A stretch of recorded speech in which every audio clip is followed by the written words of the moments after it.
So today I'm going to speak to you about leadership in the 21st century. And I'm going to invite you to consider rethinking the intention of leaders, organizational members, and followers in organizations today, whether they're for-profit or nonprofit. Whether they're associations for recreational support or just a vision of a founder, all storytelling organizations have one thing in common. They encourage other folks that aren't the founders, to tell their stories. And this is a very complicated thing. It's a phenomenon, and I'm a phenomenologist. I actually went to school for it, believe it or not. Think of a visual of someone, a young boy or girl, 3 or 4 years old at the end of their driveway watching a parade. And imagine this child has not been informed on how to successfully story. The fire truck goes by, the sirens go off, the lollipops land at his or her feet. And dad comes to the driveway, the end, and says, "Hey, what did you see?" Or a grandfather or an uncle or a neighbor. And I'm telling you, the child will story. But then the child goes to school. And what happens there? Only speak when spoken. 2, raise your hand when you want to say something. And for years, how many years are we in school? 2, 3, 17. And then we eventually go to work, where you sit in a cube and you communicate electronically. And I think we've really forgotten how to story. Take a mental flight with me to when I was a kid. No, that wasn't me. This is Tupac Shakur and my boy Snoop Dogg on the left. And this is not a hologram. This is actually an image it's theatrical, and it's called ghosting. And everyone thought it was a hologram. This is a hologram. And you're probably wondering, why are you speaking about holograms? And it's because my story goes back to St. Raphael Academy, where I went to high school. And at St. Raphael Academy, with a little encouragement from my mother, I realized I needed to get recommitted to studies. I was a naturally pretty bright kid, and I loved studying, but I also liked sports. And my mother, my Irish Catholic mother, and if you have one of those or saw one in the movies, reminded me that she was paying for my tuition. Evidently, it had nothing to do with my father. And so I got recommitted to studies, gave up sports, and focused on school. And it was through the lens of literature that I stumbled across a book written by Itzhak Bentov. No, it's not on the New York Times bestseller now, nor was it then. And it was called, Itzhak Bentov wrote this book called Stalking the Wild Pendulum. And inside the book was a word that I'd never seen before, and it was hologram. You've seen them, right? On the back of your credit cards. And I'm not talking about this type of hologram. I'm talking about a 3-dimensional image like this, floating in space. I pedaled off to my Portuguese grandmother's home on my BMX bike, my Diamondback, very popular bike in the 80s when you're 15. Not as popular as a car, but it was close. And I actually found something, because my Portuguese grandmother kept every magazine in her library. She had every Time magazine, she had every National Geographic, and I found just a little visual of what we saw in my pocket, but bigger, of the hologram. But she only had one sighting of hologram in all of her literature, so I went to the Cumberland Public Library, and they had 3 sightings. So then I went and I sprung off to New York City to the Museum of Holography on Mercer Street. So in this path of life of mine, I stumbled across something called a hologram. So what does that really mean? I'm going to take you to my whiteboard. And I am not going to challenge Jeff in drawing. And what I realized is that if I wanted to recreate this hologram. I said, if something beautiful, a 3-dimensional image can appear and somebody can do it, well then so can I, because if something is worth doing beautifully, I bet there's a system that can support it. So I realized that if you took a laser and you split it, and you expanded the beam and put it on a holographic plate, of course I had to buy a laser at $900, that meant that somebody had to sponsor me. And then I took, of all things, an angel, again, no influence from my Catholic mother, figurine, and I reflected it back on the plate. This is called a reference beam. This is called an object beam because it goes off the object. And I did this all on a very small table, a 2,000-pound sand table sitting on inner tubes in my basement that I was helped by my father to build. Enter my dad in my story.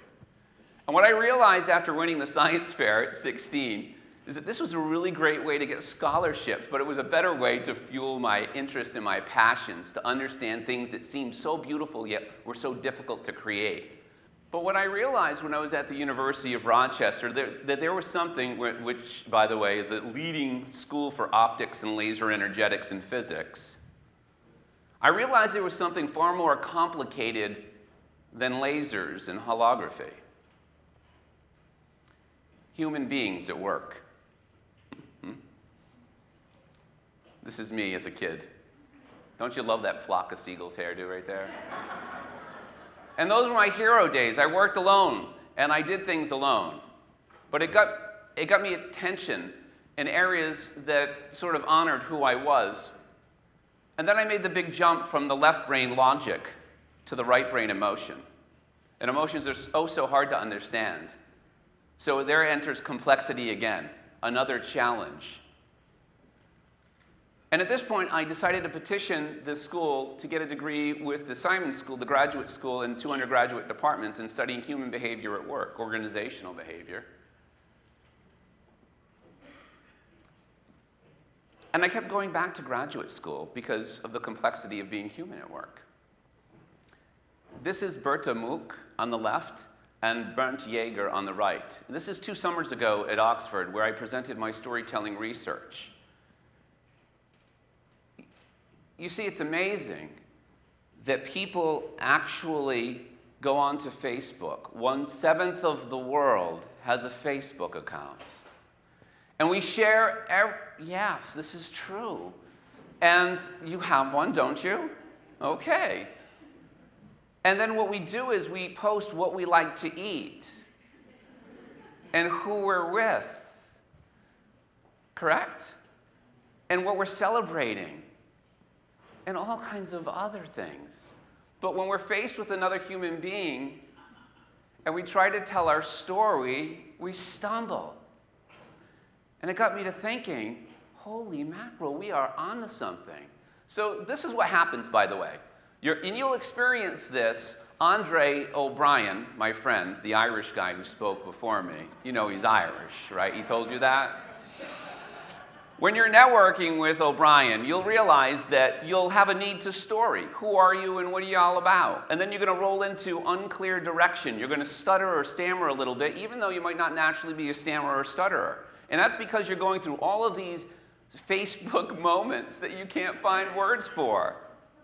Story vault. And you're trying to figure out who is it that I'm speaking to, and what's their identity, and what identity do I want, and what is the culture of the telling.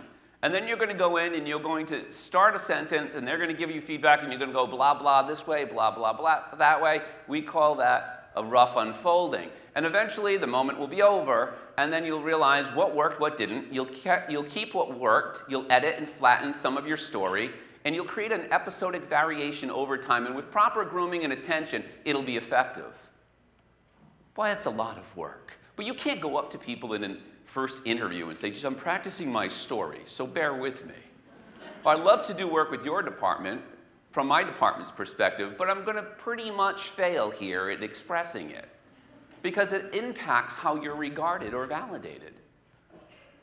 So then I started thinking about Maslow as I was writing this essay. Now, as president of Alex and Ani's corporate university, I'm particularly interested in the path of life that we follow, both for people outside of the company and inside. And what I thought was so amazing is that time and time again, one of the most requested charms on our bangles is, so we're meaning making by design. We want to have an impact and we want our narratives or our stories to be larger than ourselves. I realized that over my time in listening to stories, dissecting them and co-crafting them with executives and organizational members from all types of companies and associations, that the leadership story that we hear more often is self-serving. We go into past moments of our life, we relate them to our current life, and then we move to the future. And we have lots of past experiences and they meet right now needs. So if you wanted to be credentialized in your area as a journalist, you might say, great, I went to school, I studied writing. I went to this particular school, I went to Emerson, and then from there I did an MFA. Or whatever it might be. or I worked in this particular domain, and people will then say, oh, he's a hero or a ruler, or she's a hero or a ruler. So I started thinking, does the self-serve nature of the intention match the possibility of the image of what the audience wants to see in a person, a leader, or a follower, or a fellow organizational member? And then I realized there's probably another story, and this is like belonging. Everybody needs to tell a self-serving story, right? Because that's like eating, I thought. And then you could tell a collaborative story, because after all, you can't do life alone. So to the extent that you can find past lived experiences, connect them to the current role that you're in. So in other words, if the CEO of Alex and Ani, Giovanni Ferrosi, tells a very focused story about that intends to show his credentials in understanding intelligence and interdepartmental meetings and communications flow. If I grant him that hero right, it'll allow him to then collaborate with me. But if I don't think he's good at understanding that, he'll never get to collaboration. And so I get to see this lived out in both Alex and Ani and Alex and Ani's corporate university all the time. And I thought, well, that's pretty cool, but who sits here and why? Who stands for the greater good, and how do we get there? And I realized that this is more about calling, that internal, deeply internal pull or tug that you have within you. And that's standing for the greater good. And I call this a virtuous story. If you intend to be virtuous with your story, and you can get that granted, then the lover within you, and those who wish to see lovers out there, people who care for other human beings, well, that'll happen. Here's a top view, much more simplistic. This is coming home to who you're meant to be. In an organizational life, we just don't do that. We get folks into the companies in which we work. We onboard them and we say, here's your job description. Like they're static.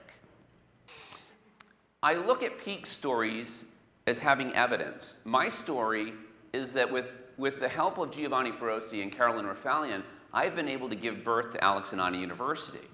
So now I have evidence of what I love to do in my calling. And you see, a calling is antecedent to meaningful work. And if I wasn't able to work with them collaboratively and with their executive team and vice presidents to form the courses that are housed within the corporate university, I couldn't possibly teach our folks within retail stores how to have deeper engagement with other human beings around meaning making. And I certainly couldn't teach executives how to tell their own story of the big why they're at Alex and Ani in a dialogical way that created warmth and acceptance and assimilation. And they couldn't tell it to the outside world in a way, or even create divisions of the company like Charity by Design, fueling nonprofit success through inter-organizational relationships. We teach this because story matters to us at Alex and Ani. We teach this because we know that if we can create dwelling places for you where you feel alive and like yourself, you'll better serve the organization and yourself, and it's just the right thing to do. And either you have evidence of that or you don't. And I'm here to also remind you that I think we all have a duty. We need to really rethink the way we handle ourselves in these organizations in which we sit today. I think, in fact, I'm convinced that we need to transform them. I think last count with some folks in an audience, I had some hands raised, and most people actually were awake at home for 3 hours at night after work on average. So I'm thinking we're probably at work more than we're at home. So why don't we make those positive places and positive stories that pour into our personal lives as opposed to create compartments? A few weeks ago, I realized the impact of our stories as they pour in by email. It was before lunch, and this just came to me as something that needed to be out there. And this is our Storytelling Manifesto, and it's more evidence that we are focused on disciplined story as a way of being conscious with respect to who we are and who we're meant to be as people. This is your story. This is yours, it's no one else's. Story like you mean it. Have some intentionality. Mean it. If you aren't in character, jump in. Be in the role in which you're supposed to be in. If you're not, change it. You've been divinely placed here for a reason. What's meant for you shall not pass you. Honor your calling and act upon it with purpose. Love is within all of us. Show us yours, that center part of the triangle. Your work is your plus story. Give back as a practice. Interconnect. To story is uniquely human. Think of the little boy or girl in your mind, the person who you wondered about when I asked you to think of someone at the end of the driveway, walking to the dad or mom or uncle, explaining by story what she or he experienced in the parade moment. Consciously create a collaborative one. You're not alone. Judge less, invite more, and be at peace. You're blessed. Retell the power of story with love. Story your dream. Yes, as a verb, story it. And I believe that it'll settle your soul. Inspired by doing. This is our manifesto. It can be yours. And we find these artifacts critical in ensuring that we're right tracking. When I wrote Inspired by Doing, this is what I meant. It's in the doing that we confirm belief. Practices support what you believe in, the things that you do. Words alone only show intention. If they don't match up with practices, it's a puff of air. So let your breadcrumb trail be one of purpose. And rethink your work as storytelling work. And take control over your lives, inside and outside every organization, whether it's a family, a business, a nonprofit. And I believe that you'll probably have some company along the way. Because by design, we're meant to be together. Thanks for letting me share my story with you today and the work that's been central to my life.